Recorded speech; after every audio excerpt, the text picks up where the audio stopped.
A Monday morning, it is a pleasure always to have your company right here on Good Morning Kenya. Welcome to the program. My name is Samuel Njoroge, ready to have a conversation that I'm very sure you've been waiting for the entire morning, touching on infertility in the family. This is a situation that has been disturbing many people. Families broken apart, people left with a lot of wounds that otherwise take time to heal. Others never heal at all. But we've got a lady in studio who has, one, a very inspirational story. Number two, a message to any one family out there that could be going through this situation, or any individual who is struggling with infertility. Cecilia, welcome to the program. Thank you. Such a pleasure to have you on Good Morning Kenya. And of course, congratulations. Thank you. You are... In case you're wondering why I'm congratulating her, you told me this is your third pregnancy? This is my third one, yeah. Beautiful baby bump. Yeah. And of course, let's talk about your story, because this has not been easy for you, It has Cecilia. not been easy, yeah. So tell us a little bit about yourself and your journey and struggles with infertility. I'll start by saying I've gone through infertility. It's not very interesting. I was married. I've been married and divorced twice. In my first marriage, I stayed for 6 years. I stayed for some time without knowing what was happening, yeah? Because when we got married through a church wedding, I just went in blindly, not knowing that I'll not be able to conceive. I stayed for about 1 year. The second year, the third year is when I decided to go to the hospital and just be checked what was happening. Then I was found that everything was fine with me. Then I was given medication to take so that it can boost my fertility. Then the fourth year, nothing was happening, went back to hospital. Doctor told me now we have to incorporate my then husband. That's when now it was discovered that he had the problem, he had this low sperm count. So basically he was given medication but refused to take the medication. So there's no way we could conceive. So the marriage was very violent because we could not get a baby. So the first 3-4 years was very bad. The fifth year, the parents got in and started saying that I need to go, he needs to marry somebody else. But we could not tell them what was happening. Yeah, I did not disclose them that I did not have a problem then. So we stayed, and after 6 years, the marriage ended up in a police station. So we got divorced and everything went. We went separate ways. We separated. Yes. So immediately I got into the second marriage. Immediately? Immediately. I didn't stay even an year.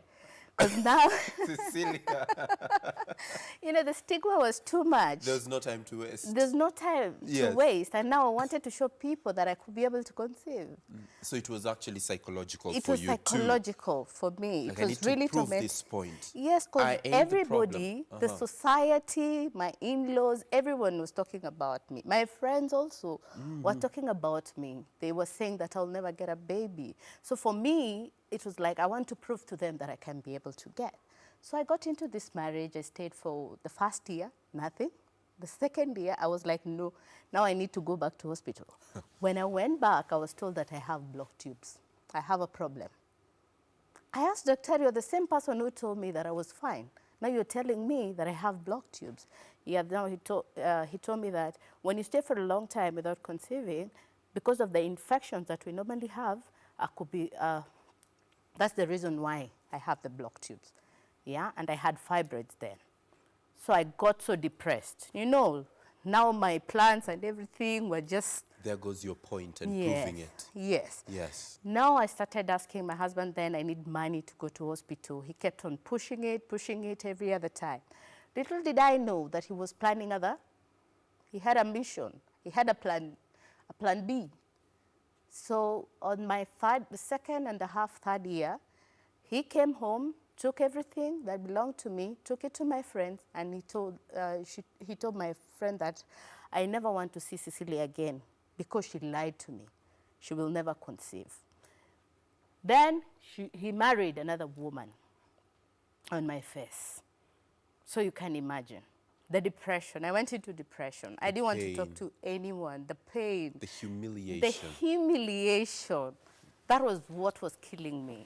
Now, how do I go back to people? I was married first, and now I've been married the second time, and now I've been divorced again the second time.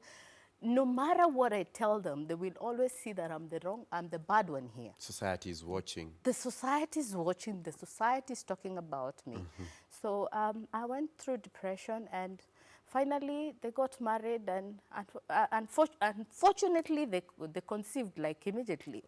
So you can imagine where I am. I'm being told he has, the wife is expecting. Has a bam going on. Yes. Huh? So even the people who are supporting me, the relatives who are supporting me, who are saying that Cecilia should not be divorced, they could not say anything. Because now their son has a point. He's saying that Cecilia cannot conceive, so how can I stay with her? So basically it's like egg on your face. Very true. So that is what happened to me. I went through depression. I stayed for around 2 years without friends, because I separated myself from all the friends and relatives. You ask my relatives today, like 2 years, I didn't want to talk to anybody. I just wanted to be alone. But one day I said, why am I doing this? I need to do something. I went to see my doctor. I told him, Daktari, now I'm back. Now my good Daktari said that, now Cecilia, that you're here, let us see what is happening with you. So he checked again, and he found that I had the blocked tubes and I had the fibroids. So he said we have to do laparoscopy, where they operate on you using the cameras. It's not cheap. Treatment of infertility is not cheap. It's very, very expensive. That time it costed me around 200,000, and I didn't have money. So I started saving kidogo kidogo until I got that money. That is when now I went back to Daktari, and he did the laparoscopy. And then after, he told me to stay for 6 months, yeah, without direct intercourse, so that now on the 7th month, I try conceiving. So that is what happened. I stayed for 6 months without direct intercourse. I was seeing my husband then, my husband now, the one who we married with 2 beautiful sons. So far you have 2 beautiful sons. We have 2 beautiful sons. Congratulations. Thank you. Yes. So we had started seeing each other, though I knew from inside me that I didn't want to get married before I get a baby. So it was so clear. So when he was not serious on the relationship, I didn't care. For me, I knew what I wanted. I wanted a baby. But along the way, on the 7th month, I tried. On the 8th month, I tried. Nothing was happening. I bought these test kits to always check if I'm okay or I'm pregnant or not. The 3rd month, I did not conceive. The 4th month is when I conceived, and it was all joy. I could not believe. How was that feeling? It was so awesome. It was, I don't know, that I've never felt such an experience like what I felt then. Where did you conduct the pregnancy test? At home. I bought a dozen of pregnancy tests. So every morning, every end of the month, I could test to just check if I'm pregnant. Then I find that I'm not. I tried the following month, like that, until now I confirmed that. The 4th month? Yes. You confirm you're pregnant? Yes, but I didn't go to the hospital, surprisingly, until I was 7 months. Okay, why pregnant. Not go to the hospital? Because I do want the doctor to confirm to me that I was not. Because you see, the 1st month I thought that immediately my pregnancy will show. So I'll see that it is not showing, it's just normal. The same clothes that I was wearing is the same clothes I'm wearing. Then I could doubt. Then when I was 3 months, I called my sister who was in Israel then. I told her, you know what? I'm pregnant. She told me, never tell anybody. Just keep quiet. Fungia. Fungia. Zip it, Cecilia. Because if you say, they're going to talk bad and then your pregnancy is going to come out. They'll stress you. Yes. So I waited until I could see everyone was seeing. Because even people would ask me, Cecilia, are you pregnant? I'll say, no, I'm not. Yeah. This weight gain. This weight gain. Nikapot. Tutaenda gym. And then the good thing about me that all this time I had a kapot. So even my in-laws, it was so easy for me to get away with it. Yes. Because they thought that there's a day I pretended that I was pregnant. During that time, I was struggling with infertility. I went with a maternity dress and my stomach was big and everybody thought that I was pregnant. Little did they know I was lying. Yes. Cecilia, Yes. these experiences must have shaped you in a certain way, and they must have inspired you towards a certain direction. Yeah. So let's talk about that inspiration and that direction that you took, and what you're doing right now, even in regards to fertility in this country. Where did that leave you as a person, first of all? Let's take one question at a time. Where did that experience, from 2 marriages with no kids, to a relationship, a pregnancy happening, and now you're in your 3rd pregnancy? I think what I really learned is I think getting into marriage, you should not just get in blindly. You should get into the marriage knowing that you have these plans. Yeah, you planning to stay with your husband from year 1 to end. So basically, anybody getting married should first get tested. As much as we have the HIV and we have the cancer screening and everything else, we need people to be tested for infertility. Because if I had tested before marriage, I would have conceived maybe in the 1st year, or we would have adopted in the 2nd year in my 1st marriage. Yeah, because in the African setup, there is no way an African man would stay without a baby. There'll be pressure all over. Even you yourself, even if you love your husband so much, you feel like you're letting him down in a way. Because you want to appreciate him. You want to show him that really we are here for life. And the only way you show that is by getting somebody or getting a baby. Yeah, that is the way you, in the African setup is. You have to prove by getting that baby. So for me, my learning experience was anybody getting married should first get tested. So that once you're getting into the marriage, you know how to go about it. Yes. And of course, there is always the temptation, Cecilia, of seeking for alternative medication, solutions. I don't know, the problem is, I don't know these, try this in the morning. Did you ever go through that? I went through everything. Let's talk about those experiences. Okay. Number 1, people were coming to me and telling me that I was cursed. So I used to go to church and get prayed for. Deliverance. Deliverance service, I'll go through it every other time. I hear there's a prophet somewhere, I rush there and go and just be laid hands on. I hear there's a prophet somewhere, I run. So basically, so that curse can be removed. Yeah. Then there was this other thing that I've been bewitched. People thought that I've been bewitched. So they will say, in your mothers, like for us, my dad had 4 wives. So they thought my stepmothers are the ones who are talking bad of me. So they would tell me, Flani and Flani is the one who's talking bad. Would you go and look for interventions? But I didn't go there. But churches I went. The other thing is, you'll get very free medication for mitishambas. You hear advertisement for people advertising for mitishamba. I'll hear there is one here, I'll run and take the medication. Then I'll hear, in fact, I went to another one, a Chinese somewhere here, I took the medication, but nothing was happening. So basically, the only solution about infertility, it's so easy. You just need to go to the doctor. Do some tests. Get tested. Get tested. For women, it's only 3 tests that you need to be done. Number 1 is HSG. The HSG, they just check whether the tubes are blocked or not. Number 2 is the pelvic scan. The pelvic scan, they check if you have the uterus or you don't have the uterus. Yeah? Or if you have the ovaries or you don't have. Yeah? Because the egg is very, very important. Yes. And then the 3rd one is the hormones.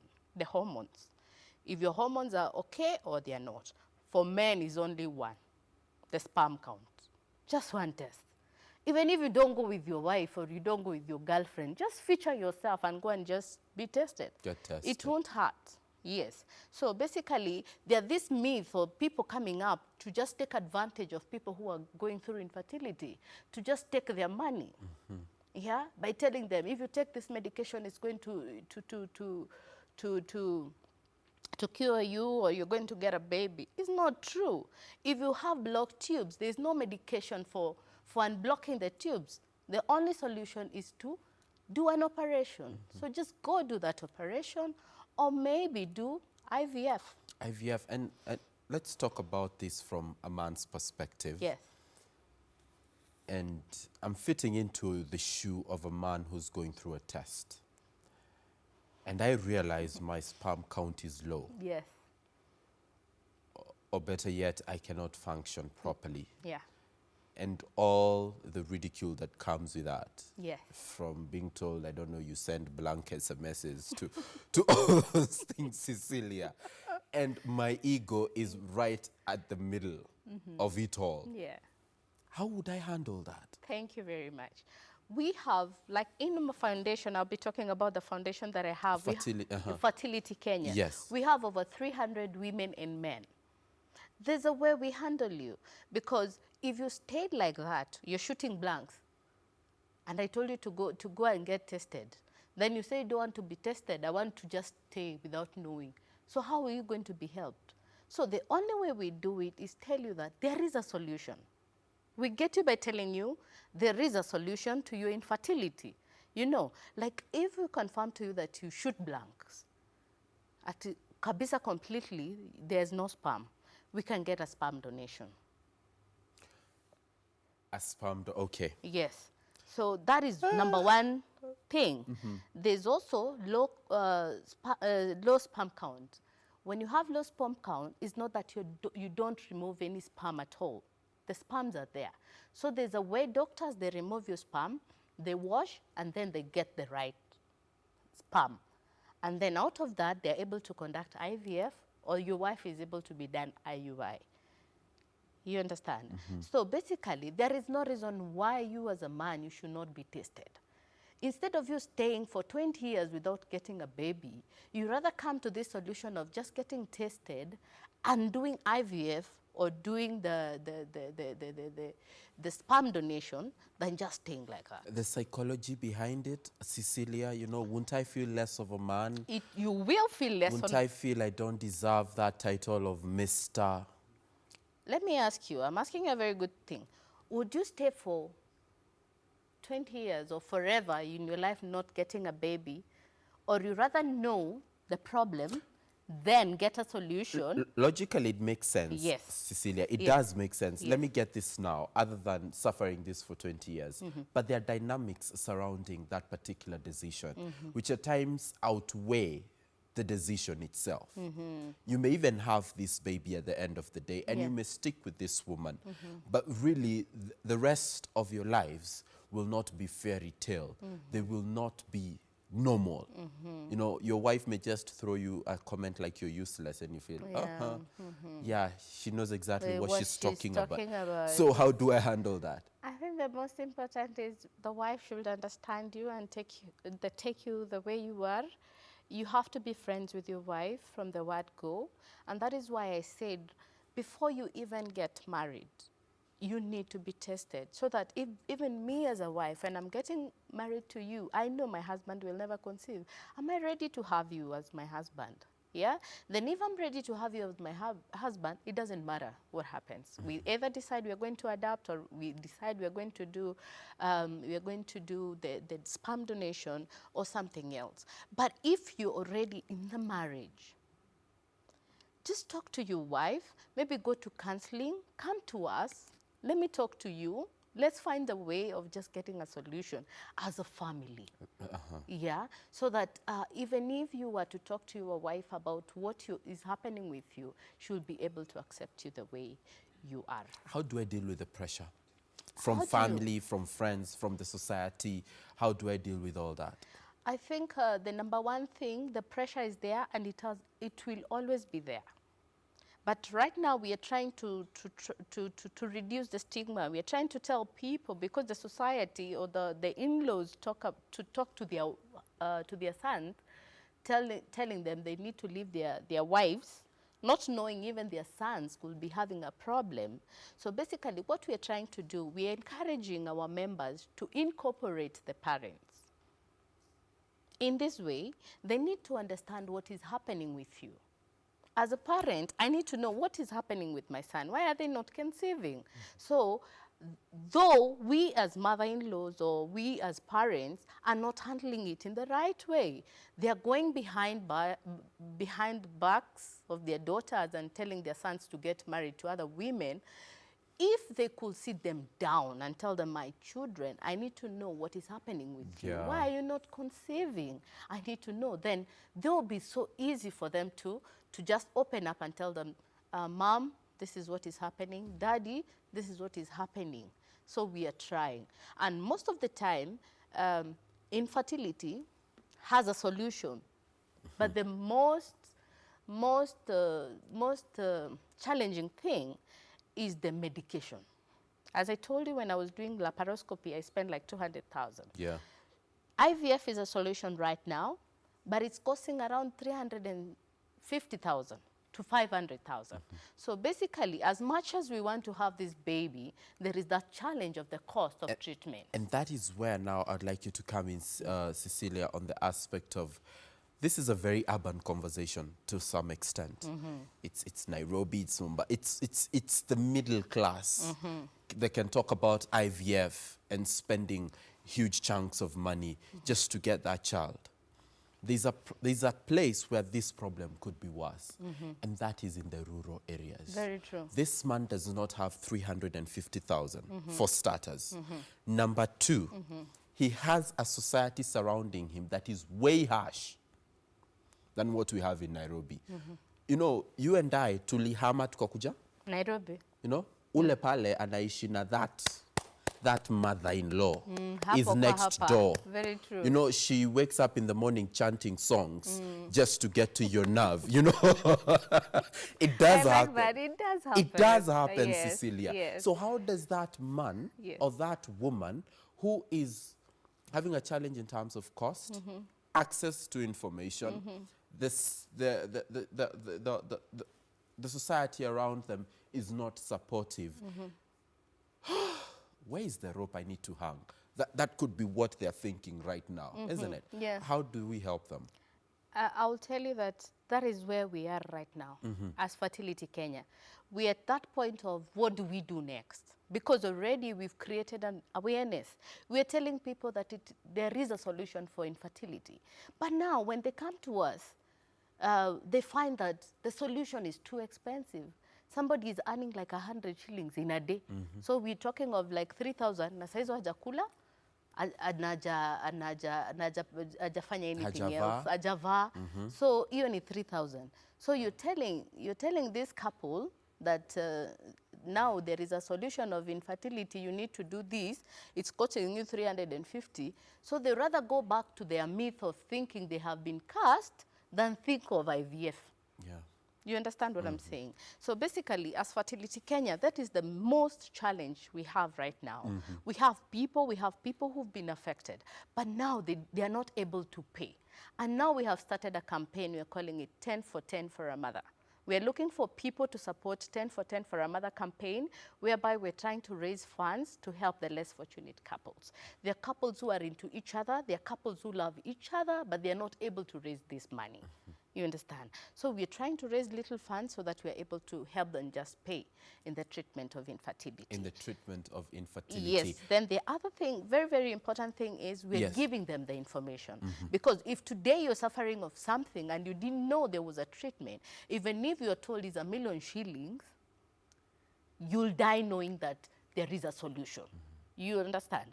You rather know there is a solution than think like you will never get a baby forever and ever. Yes. Because for me, when I was going through infertility, there was one thing that kept me going, that I will do IVF regardless. So it kept me going. Though I didn't have that money at that particular time, but it kept me going that when I get this money, one day, one time, even if I'll be 40, even if I'll be 50. This is going to happen. This is going to happen. You see? So basically, if we give them the information that they're going to conceive, even if they'll be 50, then it's worth living than even thinking that I will die without a baby. Yes. I get to understand why God really blessed Abraham. Yes. and Sarah. Yes. But congratulations, Thank Cecilia. you. And of course, what you're doing with Infertility or Fertility Kenya? Fertility Kenya. Fertility Kenya. Yeah, You've we got didn't want to online call presence. it infertility. We called it fertility because we want everybody to be fertile. To be fertile Yeah. and enjoy the fruit of their womb. Very true. So you have online presence? Yes. That's www. www.fertilitykenya.org. We also have a Facebook page called Fertility Kenya. You can get us there, or maybe you can call me on 0722 774371. Great. Yes. I'll get all this information for you in case you're going through this problem, or in case you would like to help out with the 10 for 10 campaign. Yeah. 10 for 10 campaign, of course, www.fertilitykenya.org. That's their online presence. Fertility Kenya on Facebook. And of course, the mobile number Cecilia just gave. I will be sharing that information on my Facebook page. So hit me right there. It's Samuel Njoroge. We take a short break and congratulate Cecilia on her wonderful, wonderful third pregnancy. And we wish you all the best with that, okay? Thank you. So we take a short break. Eye on Politics, ASP, Rule 68 is coming up next. Keep it right here, KBC Channel 1.